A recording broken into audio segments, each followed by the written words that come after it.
ठीक है। अब जो है चौथा प्रमेय है वह है अर्थ, और इसी अर्थ के अंतर्गत पूरा जो है तर्क संग्रह आ जाता है। तो आत्मा, शरीर, इंद्रिय और चौथा जो प्रमेय है वह है अर्थ। अर्थ के बारे में बताते हैं और कहते हैं कि अर्थ षट पदार्थाः।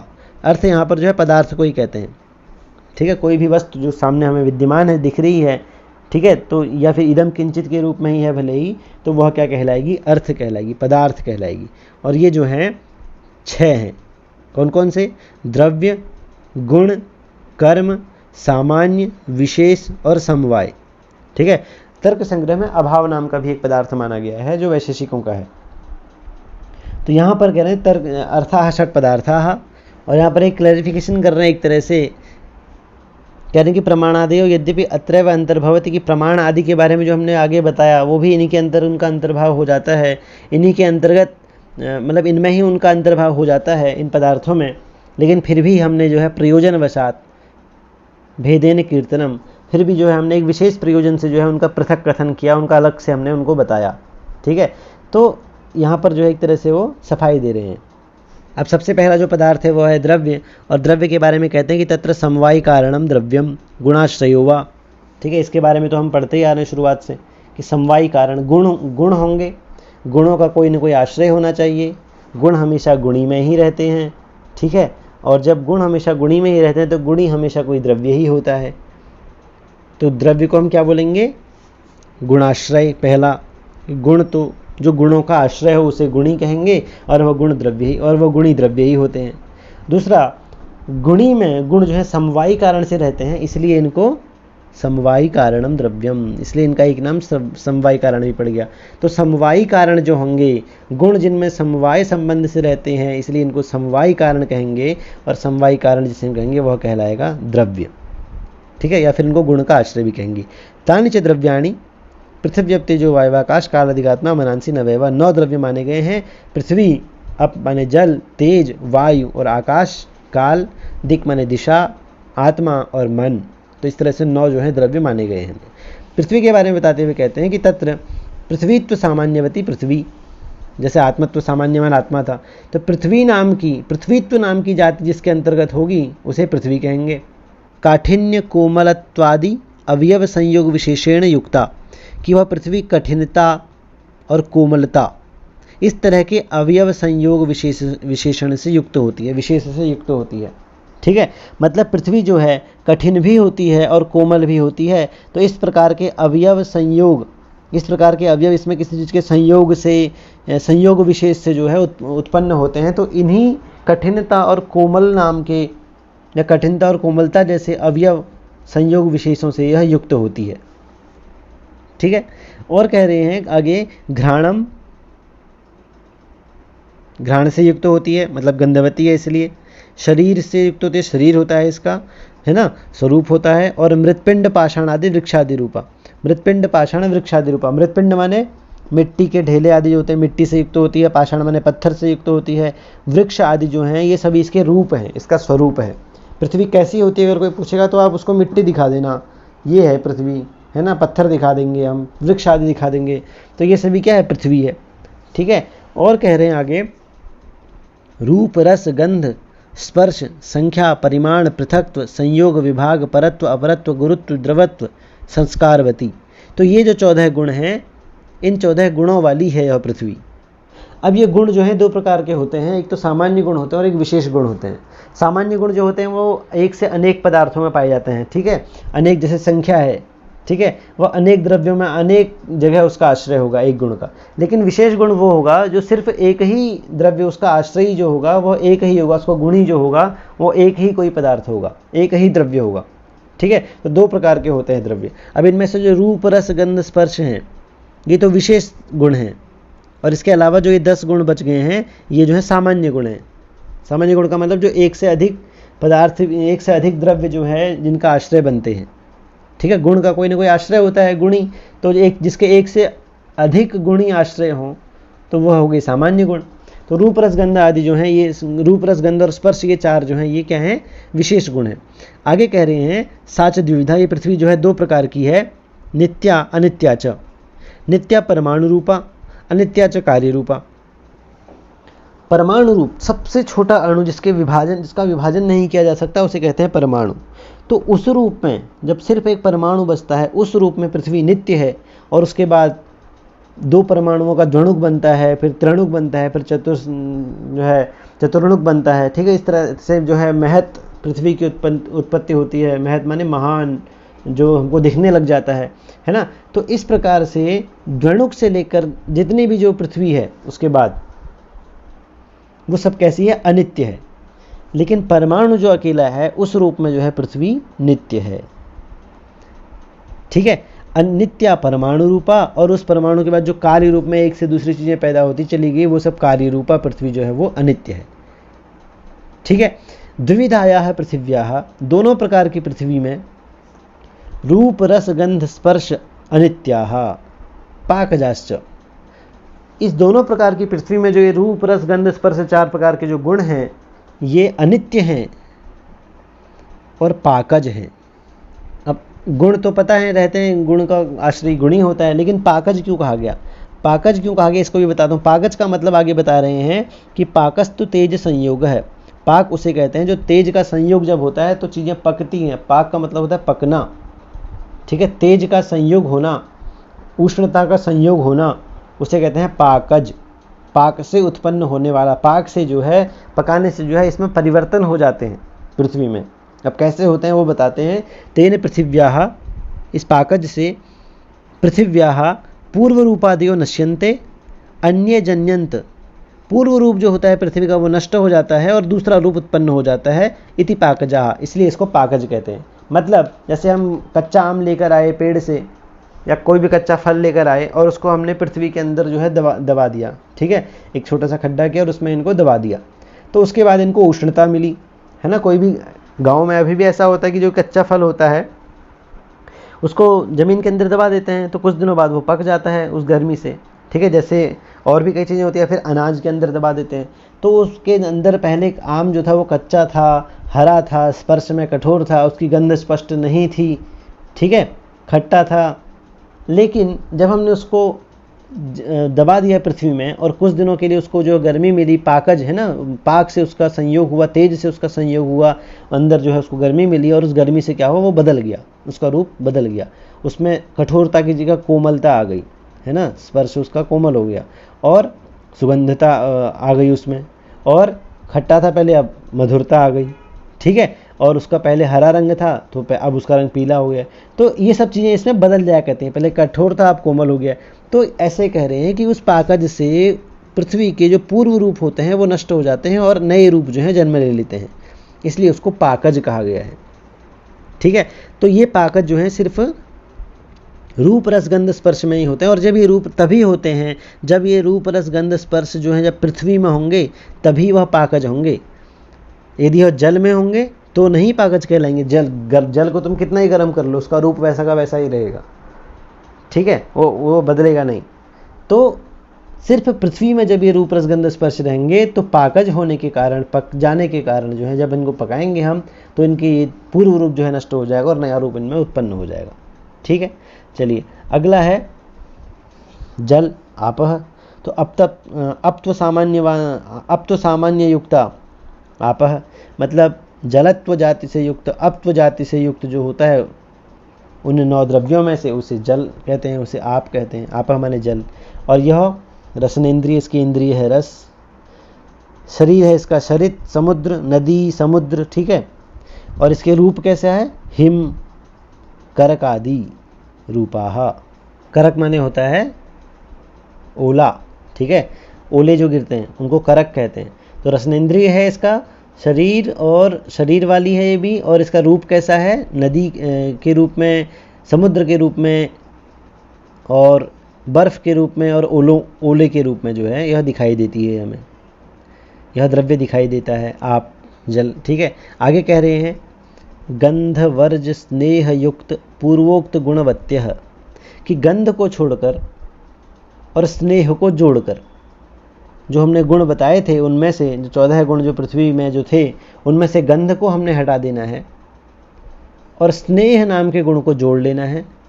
तो इस तरह से पूर्वोक्त गुणवत्य है, यह आप नाम का जल नाम का जो द्रव्य है, इसमें से हमने उन 14 गुण जो पृथ्वी में बताए थे, उन 14 गुणों में से हमको द्रव्य गंध को हटा लेने, कोई गंध तो पृथ्वी का गुण हो गया, और स्नेह को जोड़ लेना है उसकी जगह पे। ठीक है, तो इस तरह से फिर से 14 गुण हो गए। तो इस प्रकार यह पूर्वोक्त गुणवती हो गई, जो उन्हीं 14 गुणों से युक्त हो गया। और कह रहे हैं नित्या नित्या से, यह भी दो प्रकार का है, नित्य और अनित्य। नित्या नाम वही रूपादि नित्या एवं, ठीक है, वह भी नित्य और अनित्य दो प्रकार का होता है। नित्य के रूप आदि नित्य होते हैं और अनित्य के रूप आदि अनित्य होते हैं।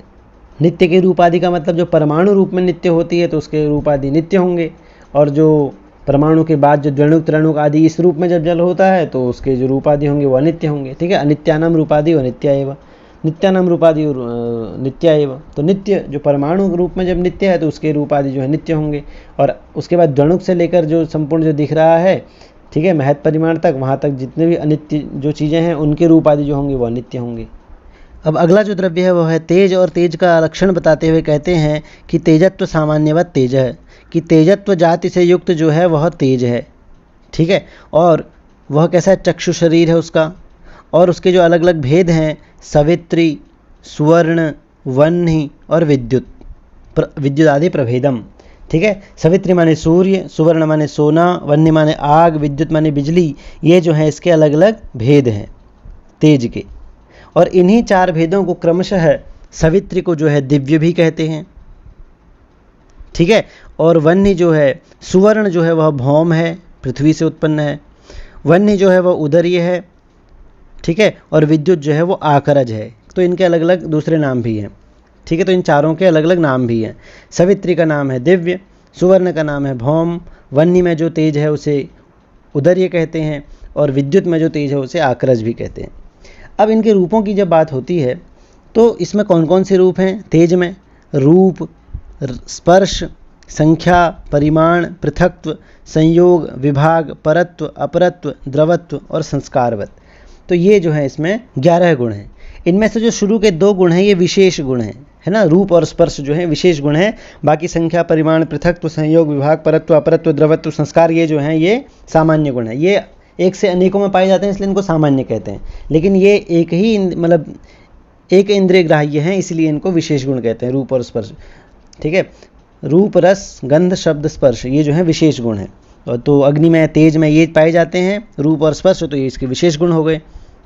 ठीक है, चलिए अब आगे कह रहे हैं नित्यम अनित्यम च पूर्ववत। जैसे पृथ्वी और जल जो नित्य और अनित्य 2 प्रकार का था, नित्य परमाणु रूपा, नित्यम कार्य रूपा, उसी प्रकार से यह भी 2 प्रकार का है, नित्य और अनित्य।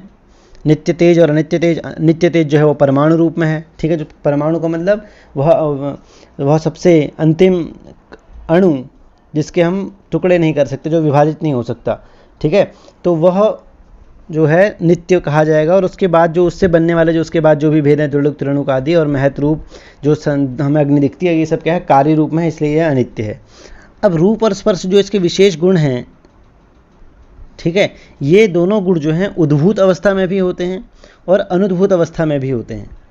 ठीक है, उद्भूत अवस्था, उद्भूत का मतलब एक ऐसा रूप में जो रूप जो गुण है दिखता है हमें बाहर स्वरूप, और रूप में एक ऐसा गुण है, ऐसा धर्म है, ठीक है, जिसके कारण ये रूप जो है हमें दिखाई देता है, जिसके कारण यह इंद्रिय का विषय बनता है, इंद्रिय ग्राह्य हो जाता है। ठीक है, तो इसे कहते हैं रूप में उद्भूतता नाम का धर्म। और यदि रूप हमें नहीं दिख रहा है तो उसका मतलब वह रूप जो है वो अनुद्भूत है। ठीक है, वह अभी इस अवस्था तक नहीं पहुंच पाया है कि हमें दिखने लगे। यदि घड़ा हमें दिख रहा है तो वह घड़े का उद्भूत रूप है, हमें दिख रहा है। ठीक है, तो रूप का यह विशेष गुण है उसका, जो जिसकी वजह से वो हमें दिखाई देता है। अगर रूप गुण किसी चीज़ में नहीं होगा तो वो चीज़ हमें नहीं दिखाई देगी। ठीक है, और स्पर्श जो है ये दोनों ही जो हैं उद्भूत अवस्था में भी होते हैं, रूप और स्पर्श, और अनुद्भूत अवस्था में भी होते हैं। ठीक है, और ये दोनों जो हैं ये तेज के विशेष गुण हैं इसमें। अब इनके बारे में हम जानेंगे। तो इन उद्भूत अवस्था वाले भी और अनुद्भूत अवस्था के भेद से जो है यह जो तेज है वो 4 प्रकार का बन जाता है। पहला उद्भूत रूप स्पर्शम, जिसमें तेज का रूप जो होगा और स्पर्श जो होगा दोनों विशेष गुण उद्भूत अवस्था में होंगे। दूसरा, जिसमें रूप और स्पर्श दोनों ही अनुद्भूत अवस्था में होंगे, अनुद्भूत रूप स्पर्शम। तीसरा, अनुद्भूत रूप, रूप जो है वो अनुद्भूत अवस्था में होगा, और उद्भूत स्पर्श, और स्पर्श नाम का जो गुण होगा वो उद्भूत अवस्था में होगा, दिखाई देने वाला होगा। और चौथा जो है उद्भूत रूप, रूप जो है वो उद्भूत हो जाएगा और स्पर्श जो है वो अनुभूत हो जाएगा। तो इस तरह से इसके 4 भेद बनते हैं। ठीक है, पहला दोनों ही उद्भूत स्पर्श और रूप, दूसरा दोनों ही अनुद्भूत स्पर्श और रूप दोनों ही अनुद्भूत हैं, तीसरे में रूप जो है वो अनुद्भूत हो जाएगा और स्पर्श जो है वो उद्भूत हो जाएगा, और चौथा जो है उसमें रूप उद्भूत हो जाएगा और स्पर्श जो है अनुद्भूत हो जाएगा। तो सबसे पहले वाले को जानते हैं। अब उद्भूत रूप स्पर्श हम कहते हैं, उद्भूत रूप स्पर्श जो है वो जैसे कि सौरादि तेजः नहीं है यहाँ पर। ठीक है, जैसे कि उद्भूत रूप स्पर्शम यथा पिंडीभूतम तेजो वन्यादिकम, कि पिंडीभूत तेज जो है, अग्नि जो है, पिंडीभूत का मतलब जो हमें इस संसार में दिखाई देती है जो अग्नि, ठीक है, वह पिंड रूप में होने वाला जो तेज है, अग्नि जैसे आग जलाई और आग हमें दिखी तो इसको पिंडीभूत अग्नि हम कह सकते हैं। तो यह जो तेज है यह उद्भूत रूप वाला है, उद्भूत रूप वाला है और उद्भूत स्पर्श वाला भी, जो पहला भेद है हमारा। ठीक है, कैसे? इसका रूप उद्भूत है क्योंकि हमें दिखाई दे रही है अग्नि, हम आग जलाते हैं हमें आग दिखाई देती है तो उद्भूत रूप हो गया। और जब हम इसका स्पर्श करते हैं तो उष्ण स्पर्श होता है। ठीक है, तो कह रहे हैं यहाँ पर कि स्पर्श रूप में हमें उष्ण स्पर्श उसका होता है, इसलिए इसका रूप भी, इसका जो स्पर्श है वो भी उद्भूत है क्योंकि वो कैसा है, उष्ण है। ठीक है, और हमें दिखाई भी दे रहा है तो रूप भी उद्भूत है, तो दोनों ही इसके उद्भूत हैं। ठीक है, इसीलिए यह कैसा है, पिंडीभूत जो तेज है, जो हमें पिंड रूप में दिखाई देता है, वह कैसा तेज है, उद्भूत रूप और उद्भूत स्पर्श वाला है। ठीक है, हमने आग जलाई, हमें दिखाई दे रहा है तेज आग जलते हुए, वो आग हमें दिख रही है, इसका मतलब उसमें रूप है, और रूप हमें दिखाई दे रहा है, इसका मतलब वो उद्भूत है। और जब हम उसे छूते हैं, स्पर्श करते हैं उसका, तो वह भी हमें उष्णता देता है, हाथ जला देता है, इसका मतलब उसका स्पर्श भी उद्भूत है। यदि उसका स्पर्श उद्भूत नहीं होता तो हम उसमें हाथ डालते हैं, हमें कुछ नहीं होता, किसी चीज़ का अनुभव ही नहीं होता, लेकिन हाथ जल जाता है, इसका मतलब उसका स्पर्श भी कैसा है, उद्भूत है। अब अगला जो सुवर्ण है, सोना है, तो न्याय कहता है कि इसमें जो तेज है वह भी उद्भूत रूप वाला और उद्भूत स्पर्श वाला है। ठीक है, अब यहाँ पर न्याय कहता है कि सुवर्णम तु उद्भूत अभिभूत रूप स्पर्शम, कि सोने में जो तेज है, सुवर्ण में जो तेज है वह उद्भूत तो है, उसका रूप और स्पर्श उद्भूत तो है, लेकिन वह क्या हो गया है, अभिभूत हो गया है।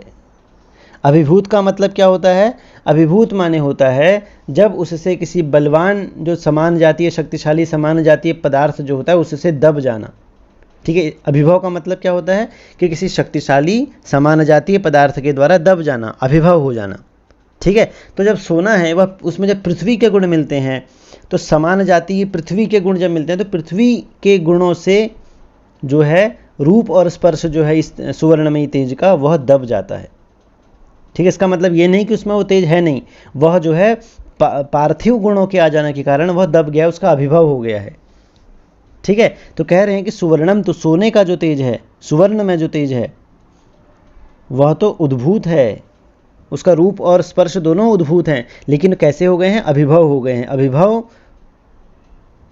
अभिभूत रूप स्पर्शम, अभिभूत रूप और स्पर्श है उसके। ऐसा मत कहना कि अनुद्भूत रूप स्पर्श है, कि सोने में जो है रूप और स्पर्श अनुद्भूत रूप से, ऐसा नहीं कहना चाहिए। वो उद्भूत रूप में है लेकिन उनका अभिभूत हो गए हैं, वो अभिभव हो गए हैं पृथ्वी के गुणों के कारण, पृथ्वी से मिलने के कारण। ठीक है, कह रहा है कि अगर पृथ्वी, अगर सोने में जो है रूप नहीं होता, रूप उद्भूत रूप में नहीं होता, अनुद्भूत होता, तो तद अनुद्भूत रूपत्वे अचाक्षुषम, तो वह अचाक्षुषम शायद, तो वह हमें दिखाई नहीं देता, चक्षु का विषय नहीं बनता, लेकिन सोना तो हमें दिखाई देता है ना, सुवर्ण तो हमें सामने दिखाई देता है, इसका मतलब उसका स्वरूप है, और स्वरूप है इसका मतलब उसका स्वरूप उद्भूत रूप में है। ठीक है, तो यदि आप कहते हैं कि सुवर्ण में जो तेज है वह अनुद्भूत है, तो वह हमें दिखाई नहीं देता सोना। ठीक है, और यदि आप कहते हैं कि सुवर्ण का जो स्पर्श है वह अनुद्भूत है, अनुद्भूत स्पर्शत्वे, स्पर्श उसमें अनुद्भूत है, उद्भूत नहीं है, तो त्वचा न गृह्ये, तो हम उसका स्पर्श करते और उसका स्पर्श नहीं होता। यदि उसका स्पर्श अनुद्भूत होता तो सोने को हम स्पर्श करते तो वह स्पर्श नहीं होता, क्योंकि उसमें तो रूप है ही नहीं। ठीक है, लेकिन उसका स्पर्श भी होता है, हम उसको हाथ में पकड़ सकते हैं, उसको त्वचा से उसको महसूस कर सकते हैं, तो इसका मतलब उसका स्पर्श भी उद्भूत है और उसका रूप भी उद्भूत है, लेकिन वह पार्थिव गुणों के आ जाने के कारण, पृथ्वी के गुणों के साथ सम्मिलित हो जाने के कारण, ये पृथ्वी के गुणों से दब जाने के कारण वो उनका अभिभव हो गया है। ठीक है, अभिभव का मतलब क्या होता है, अभिभवस्तु बलवत सजातीयेन पार्थिव रूपेण स्पर्शेन च कृतः, मतलब अपने से बलवान शक्तिशाली सजातीय के द्वारा पार्थिव रूपेण, पार्थिव के जो रूप हैं, पृथ्वी के जो रूप हैं, ठीक है, उससे उसके पार्थिव माने पृथ्वी के गुणों से उसके रूप का भी और उसके स्पर्श का भी दब जाना। पृथ्वी के रूपों के द्वारा और पृथ्वी के स्पर्श आदि गुणों के द्वारा जो है वह तेज के रूप और गुणों का, तेज के रूप और स्पर्श का दब जाना, अभिभव हो जाना क्या है? अभिभव है। ठीक है, आगे अगला जो है वह है अनुद्भूत रूप स्पर्श। इसका मतलब क्या है कि जब दोनों ही रूप और स्पर्श दोनों ही अनुद्भूत होंगे, ठीक है, नहीं दिखाई देंगे, तो वो भी है अनुद्भूत रूप स्पर्शम तेजो यथा चक्षु इंद्रियम। आँख जो इंद्रिय है हमारी, है ना, चक्षु इंद्रिय है, इसमें भी तेज है। अगर इसमें तेज नहीं होता, अगर इसमें तेज नहीं होता तो हमें कुछ दिखाई ही नहीं देता। ठीक है, हमें बाहर जो कृष्ण ताराग्रवर्ती में जो तेज विद्यमान है जिससे हमें संपूर्ण संसार दिखाई दे रहा है ना। यदि कोई अंधा होता है तो इसका मतलब क्या कहते हैं? इसकी नयन ज्योति नहीं है। ठीक है, ज्योति का मतलब वही तेज। ठीक है, इसकी आंखों में तेज नहीं है, तो वही इन आंखों में तेज है तभी तो हमें प्रकाश है, तभी तो हमें दिखाई दे रहा है। तो कह रहे हैं तो इन आंखों का प्रकाश इनमें है, लेकिन कैसा है? अनुद्भूत है, उद्भूत नहीं है। हमें आंखों में आग जलती हुई नहीं दिखाई देती, हमें आंखों में स्पर्श करके हमारी हाथ जलते नहीं है। इसका मतलब इस आंख में, इस चक्षु इंद्रिय में जो तेज है वह कैसा है? अनुद्भूत है। ठीक है, वह उसका स्वरूप और उसका स्पर्श दोनों ही उद्भूत नहीं है, अनुद्भूत है। ठीक है, अब कह रहे हैं तीसरा जो है वह है अनुद्भूत रूप और उद्भूत स्पर्श। मतलब रूप तो दिखाई नहीं देगा लेकिन स्पर्श होगा उसका। तो कह रहे हैं वह किसमें है? जैसे तप्त वारिस्थम तेज है। जैसे हम जैसे पानी गर्म करते हैं, तप्त वारी, पानी गर्म किया, तो पानी जब हमने गर्म किया तो उसका जो पानी में हमें आग जलती हुई नहीं दिखाई दे रही है। इसका मतलब जो उसमें तेज का रूप है वो कैसा है? अनुद्भूत है, अनुद्भूत रूप है, क्योंकि हमें पानी में आग जलती हुई नहीं दिखाई दे रही, पानी जो पानी ही दिखाई दे रहा है, तो उसका रूप जो है वहाँ पर क्या है? अनुद्भूत है। लेकिन उद्भूत स्पर्श है उसका। अब जब हम उसमें स्पर्श करेंगे उस पानी का तो हाथ जल जाएगा। इसका मतलब उस पानी में जो तेज है उसका स्पर्श तो उद्भूत है, लेकिन उसका रूप जो है वो अनुद्भूत है। ठीक है, तप्त वारिस्थम तेज है। आगे है उद्भूत रूप। रूप उद्भूत होगा लेकिन स्पर्श अनुद्भूत होगा। जैसे प्रदीप प्रभा मंडलम, जैसे कि हमने दिया जलाया, तो दिया जब हमने जलाया तो दिए हमें लौ दिखी, तो लौ अग्नि का ही स्वरूप है, इसका मतलब हमें लौ दिख रही है, इसका मतलब उसका रूप कैसा है? उद्भूत है। ठीक है, लेकिन उस लौ से जो किरणें निकल रही हैं, जो प्रकाश फैल रहा है, और वह प्रकाश हमारे शरीर पर जब टच होता है तो हमारा शरीर जल जाता है क्या? नहीं जलता। इसका मतलब उसका स्पर्श जो है वो अनुद्भूत है। ठीक है, उस दीपक के प्रकाश, इस दीपक का जो तेज है वो कैसा है? अनुद्भूत है। उससे जो प्रकाश फैलता है उस प्रकाश से हम जलते नहीं हैं। ठीक है, तो उसका रूप तो उद्भूत है, दिखाई तो दे रहा है, लेकिन स्पर्श जो है वो अनुद्भूत है। जैसे प्रदीप प्रभा मंडलम, जैसे कि दिए का प्रभा मंडल है ना, या फिर इसको हम तारे का प्रभा मंडल भी कह सकते हैं। दूर से तारे टिमटिमाते हुए, नहीं, तारों को तो तारे हमें जलते हुए नहीं दिखाई देते, तारों में नहीं लेकर जाएंगे, दिए को ही मानेंगे।